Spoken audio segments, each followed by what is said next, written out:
Today we have Pastor Ryan Lambert, former Chick-fil-A manager. I don't know why that really is the only thing coming to mind is like how to introduce you. I'll take You're that. a man Props, of many honestly. talents. That's how we met, I think, was at Chick-fil-A. Yeah, I think so. We've known each other for the better part of the last 10 years, worked together, served together, all the things. So I know you really well. I know your family really well, but a lot of our students and leaders don't. And so we want to give you an opportunity to just tell us a little bit about yourself, about your upbringing, about your family dynamic, all the things. So go ahead and take it away. Yeah, so people don't often know this. So I'm not from here. I'm actually from California. West Coast. Okay, West Coast. But I've been here for so long, I feel like now I'm actually an East Coaster. But regardless, grew up in a little mountain town, like someplace you'd see in a movie called Big Bear. Big Bear. Yeah. That's so cool. That's such a cool place to be from. It's strange. People are like, you're from Big Bear. Yeah, I'm from Big Bear Lake. Big Bear Lake. Yeah. Beautiful place. It's like where you'd go for vacation. For those of us unfamiliar with California layout, is there a place that when somebody's like, hey, where are you from? Is there like a big city in California that is just easier to say, or is it kind of not near? It depends on, your geography. Most people know about LA. Yeah. And so I typically say it's like 3 hours east of LA. Okay. So it's like in those mountains. Yeah.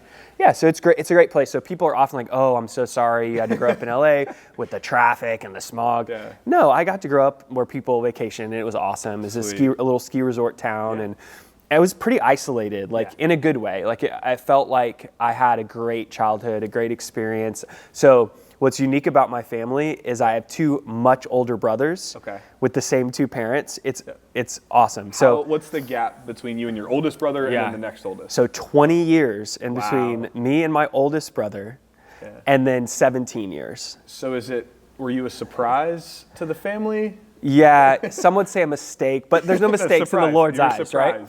I was a surprise. I was a little blessing, that came to them. A little blessing. I like that. It feels very Bob Ross-esque. A little blessing. Yeah.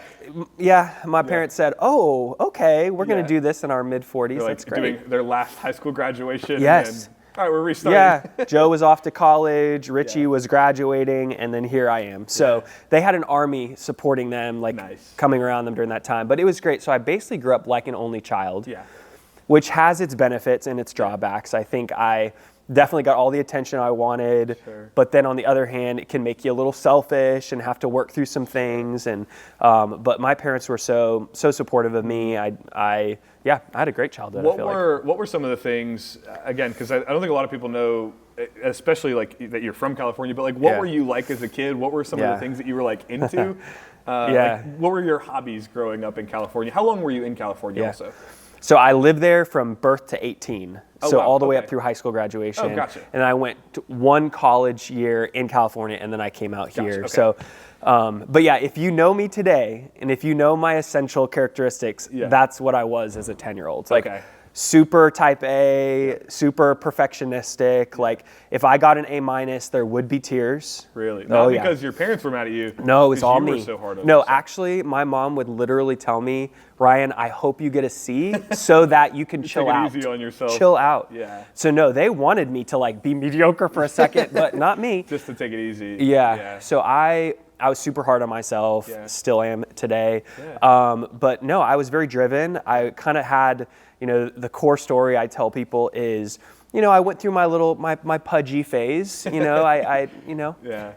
I had a lot of fast food. We'll see if we can find the cruise picture. We need to post that. Enjoy, everybody. But I had my little pudgy phase, but I was so diligent. And this is crazy thinking about me as a 10-year-old.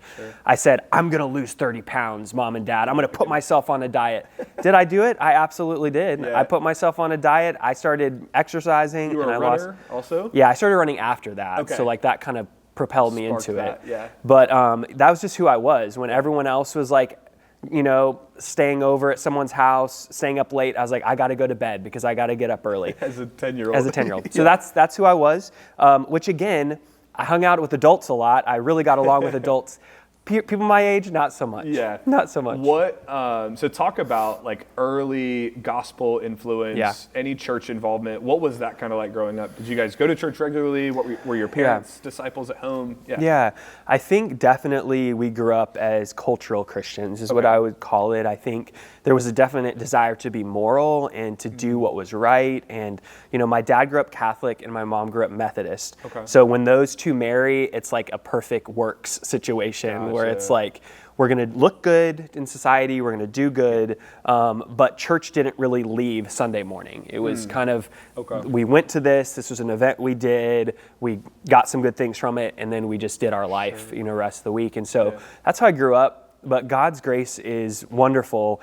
I had an affection and an affinity for the things of God and for church from very early on, more so than my parents, would have planned for. When you were younger, did you go to like kids' church? Like, were you really active in those things growing up? Yeah, I went to a church called Calvary Chapel growing up. They have those on the West Coast. And then we started going to a Baptist church when I was around like 2nd, 3rd grade. Okay. So I went to church faithfully, and I went to all the Sunday schools and the Bible studies that you could go to as a child.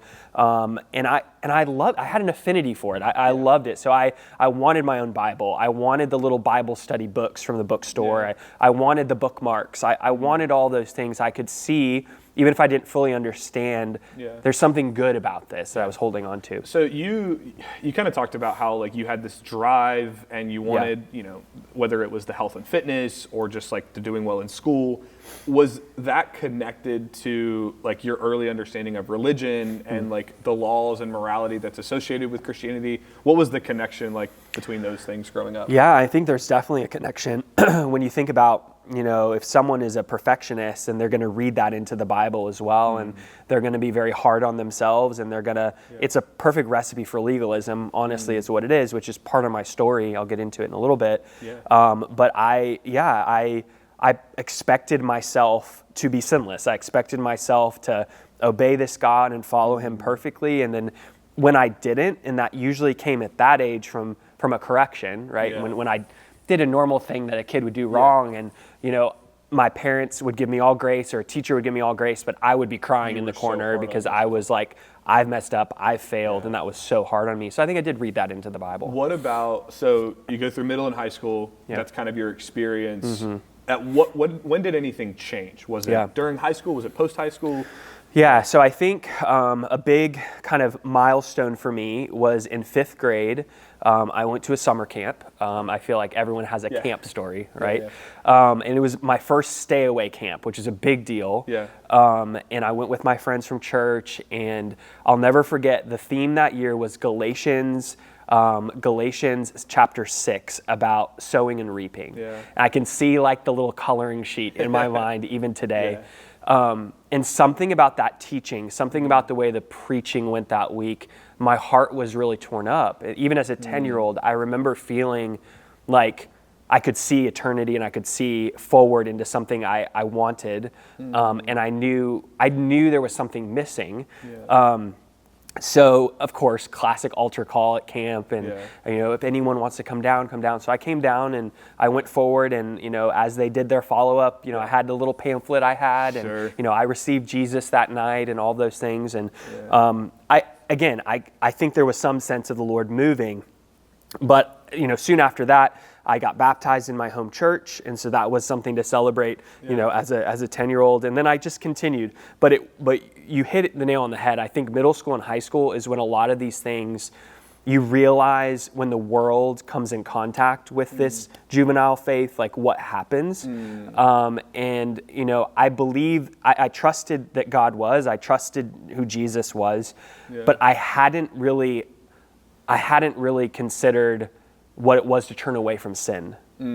Okay. And again, you hadn't been battle tested at that point. No, I haven't been. That's a great way to put it. I hadn't been battle tested. I had been very much, just had the easy path. Even in my home life, I had everything I wanted. I was just, this is easy, basically. And then you get into middle school, high school, you start encountering your flesh for the first time in new ways. And as you grow up and you encounter temptation in different ways, from friend groups or whatever it is. And I think I wasn't ready for that, and I think unfortunately, perfectionism in that environment breeds a lot of hiding, and I think you have this reputation and this perception that you I have to keep up the reputation, and the way I best can identify is what Jesus said, even of the Pharisees, when he said, they're whitewashed tombs, you look great on the outside, but on the inside, you're dead, and so I think that although there was a seed of life, it was being doused by sin and lust and all those things. And therefore, I was in torment because I was trying to keep up this appearance. Then I was going to church and trying to talk that talk and be that person. And then I'd go home and have all these feelings I didn't know how to deal with. And so that was my middle school, high school experience. Yeah, I want to kind of detour for a second here. Yeah. What would you say, because I think there are a lot of students who can identify with that. They know, and if you were to go and ask them, like, hey, do you believe in a works-based faith? They would be like, no, absolutely not.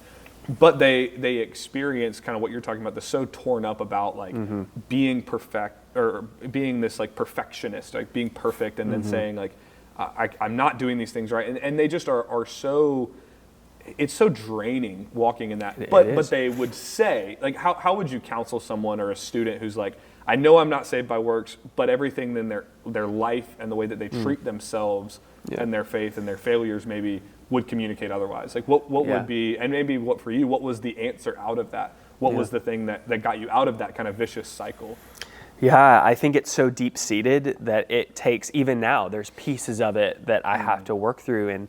And the Lord wires us how he wires us. And, you know, there's great benefits to that pursuit of excellence, but it has a dark side. And so I think, you know, speaking for me, and then maybe I could give counsel to others, I think for me it was just constant exposure to the truth, constant exposure to God's word, constant seeking of God in his true revelation is what ultimately helped me know that I am received, I am loved, I am kept apart from my weaknesses. I think another key truth, which again I still think about today, is the difference between sin and temptation. I think those of us who are perfectionistic, we see temptation itself as sin. Like I've fallen short because I had this desire. Yeah, I had this thought, I had this fleeting thing, so I've fallen. And a lot of that was in me then, and I can have it now too, where now the Lord has enabled me to see that it is possible to be tempted and still be walking with him closely. I mean, Jesus himself was tempted and was without sin. And so just because we're being tempted doesn't mean that we've fallen into something. And so I think for me, just that constant renewal of the truth and the reality of I'm not going to be perfect. I'm going to stumble. The Lord still receives. He knows. He cares. He wants to forgive me. He's eager to embrace me, like the prodigal son story. He's there with arms wide open. He's not there refusing me. And so, you know, I think for me, it was a core image of who God was in my life. Was, you know, he's a taskmaster. He's hard on me. He's looking for something to get me on, which again, he's not. Still deal with pieces of that today. But that has to be dealt with, and it was dealt with a little bit then of, no, he is a father, he cares, he loves, he's tenderhearted towards you. That's good. So we go through middle, high school, kind of experiencing those things, wrestling, we're growing, we're maturing, post high school into college. Kind of talk through that journey. You did a year at Bible college. Right? Was that right out of high school? And then talk about just how the Lord worked on you through that whole season from post high school into ministry. I know it's kind of a big gap, but kind of fill in the details for us there. This is where the story gets good. So I think, again, high school, if you would have known me in high school, you would have said, that's a nice kid. You know, and I talk to people all the time about that. I'm like, there's nothing wrong with being nice, but don't be known as the nice kid, because usually it doesn't go farther than that. You know, I didn't have the ability, and I couldn't put it into words then, but I didn't allow my faith to come out of myself and affect people and affect anything. It was all this like head knowledge. Exactly. It was very intellectual. It was very like, I feel safe in myself, and that's all I need, and all of that. So we get to the end of high school. In the high school years, that's when a lot of temptation and lust peak. I realized that, you know, I'm kind of on a train that I don't know how to stop with a lot of that. And I didn't have anybody mentoring me. I didn't have anyone really speaking into my life. I was in a world of adults who just saw me as, you know, oh, Ryan, you're such a good kid. And so it was reinforced, and I didn't have anywhere to turn. And church, I didn't have the support at church, you know, that I needed. And so life goes on. I think, okay, you know, I'll keep moving into a new stage. So I go to college, and it was of God, the providence of God. I didn't expect to go to a Bible college. Because again, I'm a good Christian kid. Like, why do I need Bible college? More? And so I won't explain all the details that got me there, but God got me to this college that is known to be just straight up Bible. I mean, it's John MacArthur is the president of this school, so I don't know who he is at this point, but I know that people look different here. Like, not physically, well, some of them, they're smiling a lot more, but like, there is a sense of joy and peace that I have been fabricating. I could sense I was fabricating, but now I'm like, that's legitimate. That's not faking it. And I can't just say, oh, it's because they're homeschooled and they've been sheltered. No, there's some real reality to what they're experiencing. So anyway, long story short, I was assigned my roommate. I was on the cross country team. Shout out cross country. Not going to do that. Yeah, not anymore. But my roommate was a pastor's kid from France. His name was Jordan Verac. And immediately I just encountered this bright spirit, this person who was so loving and so kind. And there was no like fakeness to it. It was so legitimate. And, if you've lived in a dorm, it's basically the size of a closet. And so I didn't go to college, so I'll okay. It's basically the size of a closet. And coming from someone who's basically like an only child, that was hard. That was tough, man. I was like, what? I have to share this. I have to share that. I could basically reach out and touch him across the way. It was such a small room. So anyway, as I was struggling, what did the Lord do in your heart in that season? As I was struggling, it was in that first semester, because I was encountering the real Christian and I was kind of operating in this hiding fake. It was constant like confrontation with my soul. To the point where I was mad at my roommate. I was mad at Jordan for getting up at 5 o'clock every morning to read the Bible because he wanted to. Who wants to read the Bible at 5 o'clock, right? I do it because I think it's what I need to do. And so I just see this constant heart pursuit in the people around me. I see this desire to go to church. I see this, and I'm like, I don't want that. Like I want to want that, but I don't. There's something wrong. There's something missing, and so. I remember, I also thought when you go to Christian college, all that lust would go away and all that would stop, but it just ramped up full bore. And so I found myself caught in cycles of sin, even at a Christian college. And so I remember one night I was just crying, literally crying. I was crying out to God and saying, Lord, I need this to be real. Like I know that I'm going the wrong way. I need you to show what I need to do. And I was reading a book that was assigned to me by God's providence in a class. Jonathan Edwards, who's a Puritan writer, he wrote Resolutions. It's called his Resolutions book. Short little book, but essentially was different promises he was making to God that even as a 17, 18-year-old man, same age that I was at the time, like he was going to walk faithfully with the Lord. And so I remember printing out on my little printer hand, typed resolutions list from Jonathan Edwards, and then signing my name on it. And I remember putting the date, I remember it today, November 30th, 2009, and I remember putting it up on the board. And that whole week, every night, I'd look at that and I'd weep. And I'd say, I can't do that, I can't do that, I can't do that. And then finally, it all clicked, and the Lord just allowed me to see that, even in this, he was working, and even in this, he was drawing me to a place where this is legitimate. Like, there's no turning back. Like, all my hope, all my rest, all my perfection is in him, not in myself. And so I would say it was about a 2-week period over that fall where I was like, okay, my desires are different. Like, I want to be in the Word. I want to be in church. It's not I have to. It's not I need to. It's I want to. And that just changed over time. And the other one piece I'd add to that is I went to a church service during those couple weeks with one of my dear friends who, when he came to this college, everyone's supposed to be a believer, but everyone kind of realizes, maybe I'm not. He was clearly not walking with the Lord, and he had an amazing turn towards God within that same month that the Lord was working on me. And we went to a church service, and he was baptized, and he got to share his transformation story. And I walked out of there thinking, that's real. Like, this is real. There's no turning back. I'm walking with him. So that's kind of how that changed. That's so cool. I'm sure there's so many more, details and things we can get into. So post-Bible college, you're there for just a year. Just a year. And then you end up coming to the East Coast.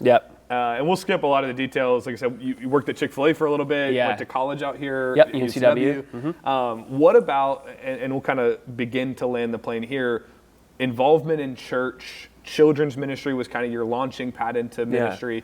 and then now go from like how you got into ministry real quick to how you got here into your current position, which is not what you started at. So, certainly not. Yeah. So I would say when I moved here, that was, again, right after that season of transformation. Yeah. Like everything was so fresh, and as a new believer, you're like on fire, you're zealous. And so I remember the first summer I moved out here, I had zero friends, right? You literally have gone across the country, you don't know anyone, but it was in that season where it's like, it's Jesus and me, man. Like we got this, like I don't need anybody. So all I had in that season was an empty room, a chair, a table, a laptop, and sermons. And I remember during the summer of that first year I was here, just listening to 6 to 8 hours of sermons a day and just like ravenous, wanting to know. And so that really formed a foundation for me. Moving into those next couple of years, well, you quickly realize it's not just Jesus and me, you need community. You need people, and so I, got lonely, and I was like, okay, I need my people. I need my friends. And, I got connected with Scotts Hill, through a Google search, nice. Shout out, Bible-believing churches in Wilmington. And it came up because it's probably the biggest church. We're doing something right. Yeah. It popped up. Yeah. So came here, got connected to the college ministry. That was a very helpful ministry for me as I was getting connected to friends, but also just the truth. And so all that to say, as you're a believer, you're like, I want to give. Like you have a heart to give. And so I reached out to church leadership and I said, hey, where do you need me to serve? And let me say this is going to sound really funny. And I would say it back then. I quote unquote hated children. Like I did not want to be around them. I couldn't care less about them. They annoyed me. Remember how I grew up. I grew up around adult Rotary clubs. Like I did not. You were a 40-year-old trapped in a 10-year-old's body. Yes. Okay. I did not deal well with children. So I was like, in my mind, I'm like, anywhere else. And as it goes, sure enough, they were like, we do have an opening in children's ministry. And so I went and I shadowed, and this is really funny thing about where we're at now as a church. I was shadowing a first grade classroom, and the teacher at that time just didn't show up. And whoever was in charge that day was like, you got it, Ryan. And I'm like, okay. I got a year of Bible college under my belt. Sure. I'm like, sure, I'll hang out with a group of children. This is great. Even though I don't like them. Anyway, so I go in the room and didn't like them. Yeah, I didn't. No, I love them now. Love them now. Have one actually. But I go in the room and I'm like, okay, sink or swim. Didn't even have materials, but I was like, I'll talk to kids. So I sat down. An hour later, I was like, I got to do this with my life. Like this is, I love children. I love this. I love their just desire to know. And the childlike spirit was so attractive. It was just so cool. It was so cool. And so that got me into serving consistently. And something I found is as you prove yourself faithful in little things, you will be granted bigger things. And so for years, I faithfully served, did more than I was asked. And then after that, I was offered a kind of a bigger volunteer role, overseeing more. And at this time, I had a bunch of other jobs, as you had noted. I don't need to go into all that. But it was kind of the thing of like my heart passion was always ministry. And though I was making my money during the week, I was looking forward to Sunday. Like Sunday was my heart thing. Like I wanted to do that. And so over time, by God's grace, like an opportunity presented to get a job at the church in children's ministry. That was way back in 2017, just as a coordinator. And again, I just showed myself faithful and in little things, and the Lord just grew my heart. I even thought, you know what? Maybe I do need to teach children in the schools. So I went back to school, went back to college, got my master's degree to teach in the schools. My very first teaching job, I sat down the first day and it was like this lightning bolt in my soul of, what are you doing? Like you were meant to be at the church teaching the gospel. That's how I've made you and wired you. And so I don't see that as a rebellion. I see that as the Lord had me test out a path and then move to the next one. Sometimes that's how we have to do it. You have to just do something, and then the Lord he'll course correct all along as he needs. Tools in the tool belt is what Summer and I say. So got some tools in the tool belt, and now, this is now after 2020, coming back into the church ministry, my heart was pastoral ministry.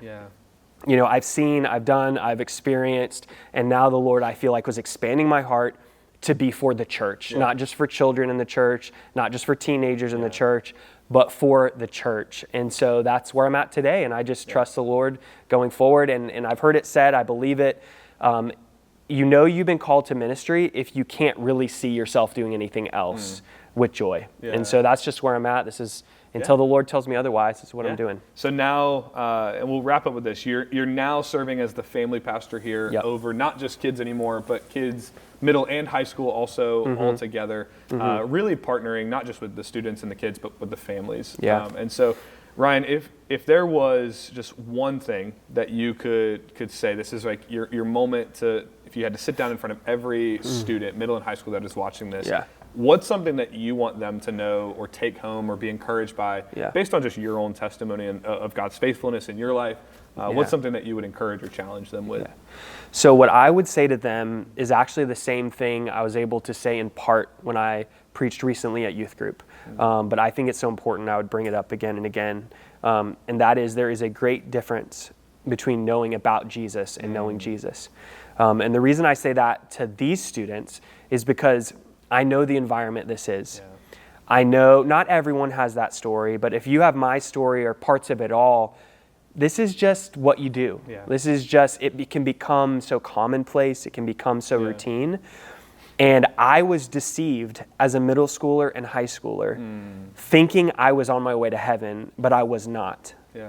And I don't want that for these students. I don't want to create unhealthy doubt, but I think there is a healthy evaluation that we have to have that is this just in my head, or have I let it go down and change my affections and my desires? And so I think that's the thing I would want to communicate the most is really evaluate, like when you're laying your head on your pillow at night, what's your heart passion? Is your heart passion for you and for what you want in your life, or is it for the Lord and what He wants for you? So that's what I would want to encourage. Healthy testing is good for us. So Ryan, thanks for sharing your story. Like I said, I've known you for years, but I'm glad that other people now are getting to know. What's so exciting, and maybe we'll have to do this again, is there's so much wisdom that you have to offer because you've been tested in so many different areas in life. We could talk about your journey. You mentioned you have a child now, just that whole journey, your journey through mental health and growing. And so I'm really excited that this is not, the end of your time in student ministry, but really the beginning of what you have to offer for our students. And so if there are any students watching, I would just encourage you to talk to Pastor Ryan, to get to know him, to ask him questions. Like I said, you've been such a wonderful insight for me in my growth. And so, again, thankful for your partnership in ministry. And particularly, I would say, Larry, just to encourage anyone who's listening to this, if they have a specific struggle or in their family with mental health, with depression, with anxiety, I'm very passionate about that because of my own journey and my family's journey. I've dealt with a lot that we won't need to go into with suicide in my family. So if anyone is dealing with any of that, I'd be glad to talk to them too. Great. Well, again, thanks for sitting down with us, Pastor Ryan. You're welcome. Look forward to the days ahead. You're welcome. Pastor Ryan, to really close out our time, I had your wife, Summer, send in some rapid fire questions for you. I just got 5 for you real quick. So I want you to take a second and then give me your best answer. I'm nervy. All right. Nothing too hard, too deep. So, all right, ready? Number 1, what's the one snack you always want to see in the fridge or pantry? This is your time, what's one thing? Peanuts. Peanuts. Particularly, there's a specific here. Okay, give us the specific. The Kirkland brand peanuts, the one that comes in like the tan jar. Just regular salted peanuts. Yeah, all the grandmas give me it for Christmas. All right.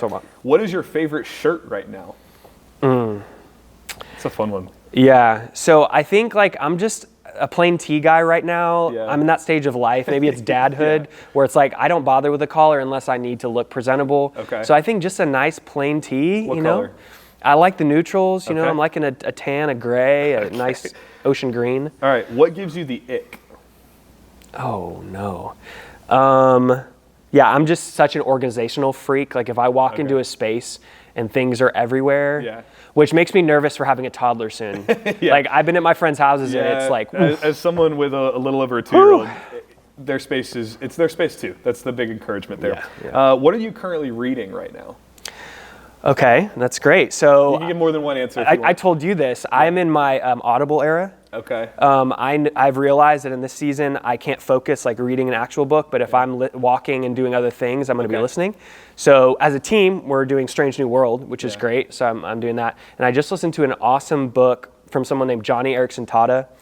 That's dealt with chronic pain and paralysis about like working through pain and how to deal with that. I guess the second question, so it's still considered another rapid fire one. What are you reading in Scripture right now? Where are you at in the Bible?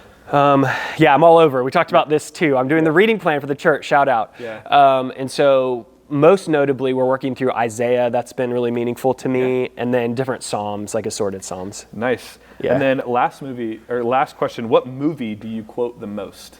Oh, okay. I feel like The Grinch at Christmas. Okay. But it's kind of like, I try to keep it to June Christmas. right now. Yeah, I try to keep it to Christmas. But I quote it a lot. I know every line from it. You know the whole Grinch movie? A lot. Like, are we talking don't test the live me. action? Yeah, Okay. Jim Carrey, always. Gotcha. I would say beyond that, Mrs. Doubtfire, I also know a lot of. Yeah. I'm a big fan. All right. Robin Williams, yeah. 2 last questions. These are just ones, chances for you to brag. 1, what's your favorite thing about your son, Joseph, right now? Oh, gosh. He is so content. He's just so smiley. Yeah. Every place we go, it like lights people up. Even here at church, I've had multiple moms that are like, this is the best child I've ever seen. I'm like, you have your own children. What are you saying to me? So that's been really sweet. Nice. And then last thing, again, just a chance to brag. What's the best thing about being married to Summer? Oh. She didn't put me up to that. I'm just giving you a chance to tee it up for you. Yeah, it's always a party. Yeah. It's always a party. If I'm feeling down, which, happens, I won't for long in her presence because we're going on a trip. We're going on an adventure. Everything's turned around. So you never know what to expect. Well, again, Ryan, thanks for answering those questions, and we'll let you get on your way. Sweet. Thanks.